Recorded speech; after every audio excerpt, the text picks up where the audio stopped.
सभी बच्चों को प्रणाम। आज मैं अष्टमी क्लास के सामाजिक विज्ञान विषय के बारे में आपको बताऊंगी कि आपकी सामाजिक विज्ञान विषय की 4 पुस्तकें हैं। पहली पुस्तक का नाम है संसाधन एवं विकास, दूसरी पुस्तक का नाम है सामाजिक एवं राजनीतिक जीवन, तीसरी पुस्तक का नाम है हमारे अतीत थर्ड, और चौथी पुस्तक का नाम है हमारे अतीत भाग सेकंड। तो हम पहली पुस्तक के पहले अध्याय का अध्ययन करेंगे। आज हमारी पहली पुस्तक संसाधन एवं विकास के पहले अध्याय है संसाधन। तो बच्चों, संसाधन क्या है? संसाधन किसे कहते हैं? तो प्रत्येक वस्तु जिसका प्रयोग आवश्यकताओं को पूरा करने के लिए किया जाता है वे संसाधन कहलाते हैं। यानी मनुष्य अपनी आवश्यकताओं की पूर्ति के लिए जिन साधनों का प्रयोग करता है या अपने जीवन को अच्छा बनाने के लिए या आरामदायक बनाने के लिए जिन वस्तुओं का प्रयोग करता है वे संसाधन कहलाते हैं। तो हम अब इस पाठ को स्टार्ट करते हैं। यह पाठ एक कहानी के माध्यम से या घर की सफाई के दौरान चालू किया गया है। इसमें मोना और राजू अपना घर साफ करने में अम्मा की मदद कर रहे थे। इन सभी चीज़ों को देखो, कपड़े, बर्तन, अनाज, कंघा, शहद की बोतल, किताबें, इसमें से प्रत्येक उपयोगी है।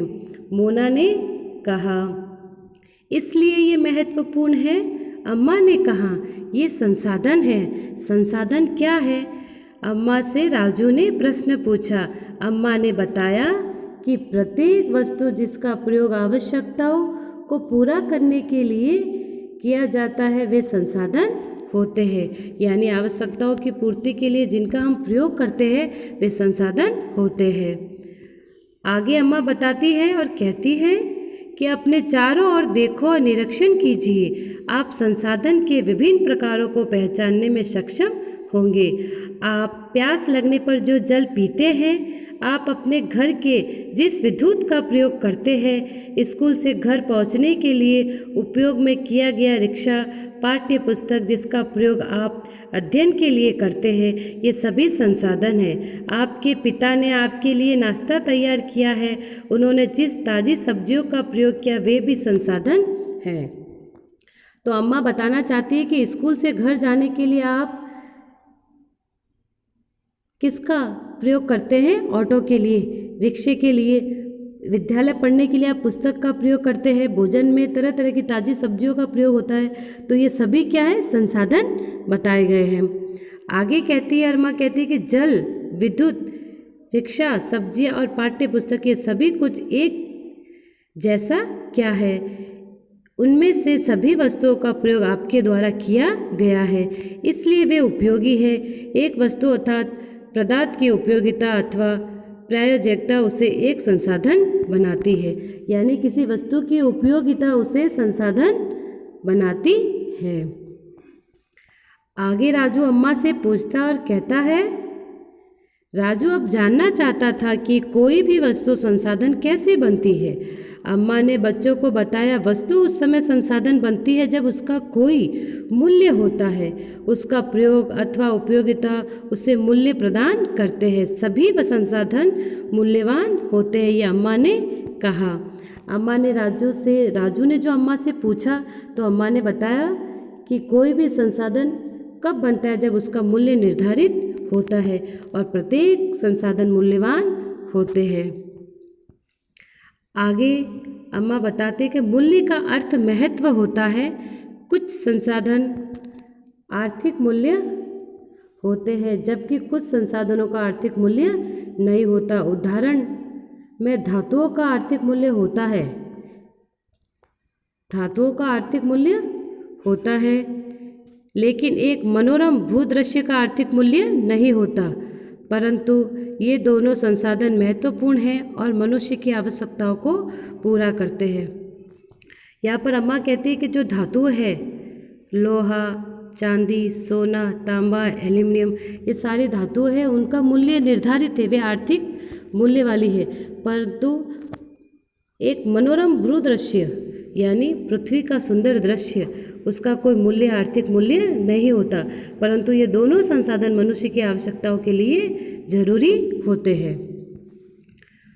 कुछ संसाधन के साथ आर्थिक रूप से मूल्यवान हो सकते हैं, आपकी दादी के घरेलू नुस्खों का आज कोई वाणिज्य मूल्य नहीं है, लेकिन यदि वे पेटेंट करने के उपरांत मेडिकल फर्म द्वारा बेचे जाते हैं तब वे आर्थिक रूप से मूल्यवान हो सकते हैं। यहाँ पर शब्द आया पेटेंट। इसका अर्थ होता है कि इसका तात्पर्य किसी विचार, इसका तात्पर्य किससे होता है? किसी विचार अथवा आविष्कार पर एकमात्र अधिकार से है। यानी एकमात्र अधिकार, यानी ये दादी की बनाई हुई दवाई है तो उस पर अधिकार दादी का ही है कि वो आगे मेडिकल पर जाकर बेच सकती है। आगे, समय और प्रौद्योगिक दोनों महत्वपूर्ण कारक है जो पदार्थ को संसाधन में परिवर्तन कर सकते हैं।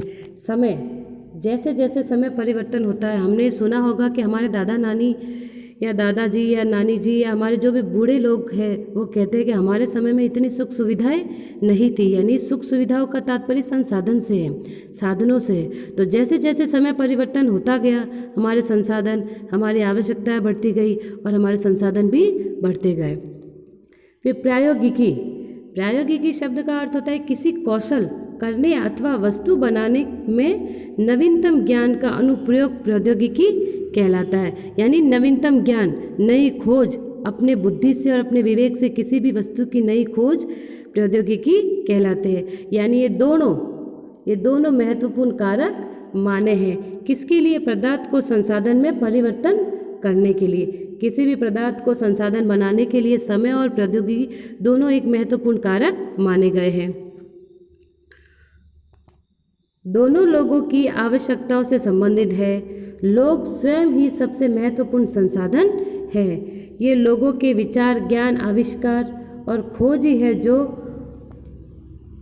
जो और अधिक संसाधनों की रचना करते हैं।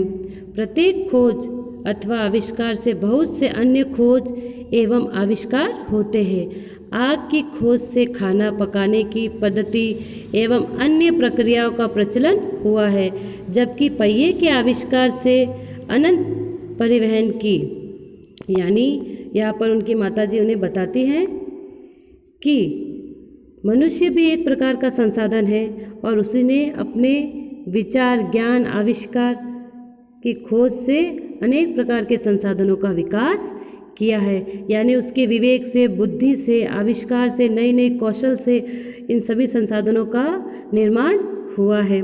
और आगे बताती है और कहती है कि भोजन पकाने के लिए अग्नि का प्रयोग सबसे पहले आविष्कार मनुष्य ने ही किया है। कहा जाता है कि आदि मानव उस समय जब कच्चा खाना खाते थे तो वो एक दिन बैठे बैठे 2 पत्थरों के टुकड़ों को लेकर वो खेल रहे थे और पत्थरों को रगड़ने से उसमें से आग की चिंगारी निकलने लगी। तब से ही अग्नि का आविष्कार माना जाता है। नवीनतम विधियों का विकास हुआ।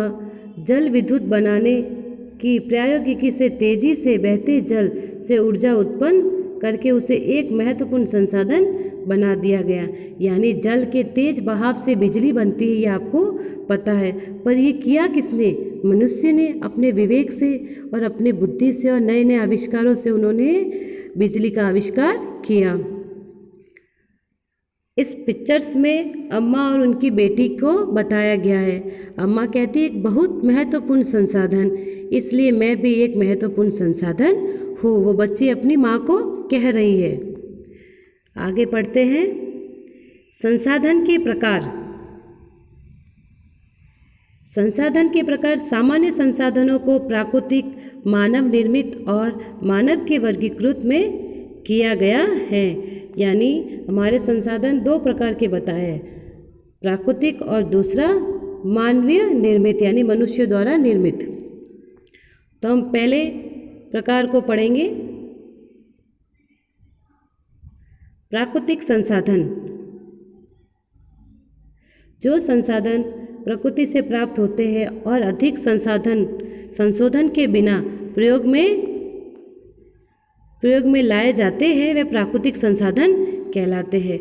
यानी प्राकृतिक संसाधन वे संसाधन कहलाते हैं जो हमें प्रकृति द्वारा प्राप्त होते हैं और बिना संशोधन यानी उसमें बिना छेड़छानी के या कुछ भी उसके ऊपर प्रयोग किए बिना हम उसको प्रयोग में लेते हैं, वे प्राकृतिक संसाधन कहलाते हैं। जैसे वायु जिसमें हम सांस लेते हैं, हमारी नदियाँ, झीलें, जल, मृदा, खनिज सभी प्राकृतिक संसाधन हैं। इन संसाधनों में से बहुत से प्रकृति के निःशुल्क उपहार यानी बिना शुल्क के उपहार प्रकृति ने हमें उनकी देन के रूप में दिए हैं और सीधे ही प्रयोग में लिए जा सकते हैं। कुछ परिस्थितियों में प्राकृतिक संसाधन का सबसे अच्छी तरह प्रयोग करने के लिए औजारों और प्रौद्योगिकी की आवश्यकता हो सकती है। अगर प्राकृतिक द्वारा हमें जो संसाधन प्राप्त है उसका और अच्छे से हम उसका प्रयोग करना चाहते हैं तो हमें औजारों और प्रौद्योगिकी यानी नवीनीकरण या नवीन आविष्कार की आवश्यकता पड़ती है। आगे जो हमारा प्राकृतिक संसाधन है, प्राकृतिक संसाधनों को विस्तृत रूप से नवीकरणीय व अनवीकरणीय संसाधनों में विभाजित किया गया है। यानी हमारा जो प्राकृतिक संसाधन है वो नवीकरणीय व अनवीनीकरणीय संसाधन में अलग अलग डिवाइड किया गया है। तो पहले हम नवीनीकरणीय संसाधन को पढ़ेंगे। नवीकरणीय संसाधन वे संसाधन है जो शीघ्रता से नवीकृत अथवा पुनः पूरित हो जाते हैं। उसमें से कुछ असीमित है और उन पर मानवीय क्रियाओं का प्रभाव नहीं होता, जैसे सौर ऊर्जा, पवन ऊर्जा। लेकिन फिर भी कुछ नवीनीकरण संसाधनों जैसे जल, मृदा और वन का लापरवाही से किया गया प्रयोग उनके भंडार को प्रभावित कर सकता है। जल असीमित नवीनीकरण संसाधन प्रतीत होता है, फिर भी जल की कमी और प्राकृतिक जल स्रोतों का सूखना आज विश्व में बहुत से भागों में एक बड़ी समस्या है। यहाँ पर नवीनीकरण संसाधन के बारे में बताया। नवीनीकरण संसाधन वे होते हैं जो हम प्रयोग में लेते हैं, या तो प्रयोग में लेने के बाद हम उन्हें पुनः बना सकते हैं या वह स्वतः ही बन जाते हैं, जैसे जल, मृदा, वन, पवन। तो सबसे पहले वन को हम काटते हैं फर्नीचर वगैरह बनाने के लिए, प्रत्येक काम होता है लकड़ी का। वन को काटने के बाद हम वन को पुनः लगा सकते हैं। इसी प्रकार हम ऑक्सीजन लेते हैं, मनुष्य ऑक्सीजन लेता है और वो छोड़ते समय कार्बन डाइऑक्साइड छोड़ता है। तो कार्बन डाइऑक्साइड हमारे वन जो पेड़ पौधे हैं वो लेते हैं और उसके एवरेज में ऑक्सीजन छोड़ते हैं, तो हमारी ऑक्सीजन पुनः बन जाती है चक्रीय प्रक्रिया के आधार पर। तो वो भी नवीनीकरण संसाधन में आता है। आगे है हमारा अनवीनीकरण संसाधन। वे संसाधन जिनका भंडार सीमित है, भंडार के एक बार समाप्त होने के बाद उनके नवीकृत अथवा पुनः पूरित होने में हजारों वर्ष लग सकते हैं। यह अवधि मानव जीवन की अवधि से बहुत अधिक होती है। यानी अनवीनीकरण संसाधन वे हैं जिनको हम प्रयोग में लेते हैं, उसके बाद उसका हम प्रयोग नहीं कर सकते या उन्हें वापस से हम तुरंत बना नहीं सकते हैं। वे संसाधन जिन्हें पुनः उत्पन्न नहीं किया जा सकता या इन संसाधनों का विकास एक लंबे भूवैज्ञानिक अंतराल के मध्य होता है, वे अनवीनीकरण संसाधन कहलाते हैं। जैसे खनिज, जीवाश्म ईंधन, कोयला, पेट्रोलियम यानी कोयले का प्रयोग। यानी हमने कोयले का प्रयोग किया है, एक बार हमने कोयला जला दिया है तो उसको हम वापस से प्रयोग में नहीं ले सकते। एक बार हमने पेट्रोल को ख़त्म कर लिया है तो उसको वापस से हम प्रयोग में नहीं ले सकते। उसी प्रकार अनवीनीकरण संसाधन वे होते हैं जिनका प्रयोग करने के बाद हम उनको पुनः प्रयोग में नहीं ले सकते, इसलिए इन संसाधनों को कम से कम प्रयोग में लिया जाता है और ये संसाधन हमारे पर्यावरण को भी दूषित करते हैं। प्राकृतिक संसाधनों का वितरण भू-भाग, जलवायु, ऊंचाई जैसे अनेक भौतिक कारकों पर निर्भर करता है। पृथ्वी पर इन कारकों में विभिन्नता होने के कारण संसाधनों का वितरण असमान है। यानी हमारे प्रकृति, जलवायु, ऊंचाई, अनेक भौतिक कारकों के कारण हमारी पृथ्वी के जो कारक है उनमें भी भिन्नता पाई जाती है, संसाधनों का वितरण असमान हो जाता है। आगे मानव निर्मित संसाधन यानी मनुष्य द्वारा बनाए गए संसाधनों के बारे में हम आगे वाले वीडियो में पड़ेंगे। मैं जल्दी से इसका दूसरा भाग लेकर आऊँगी।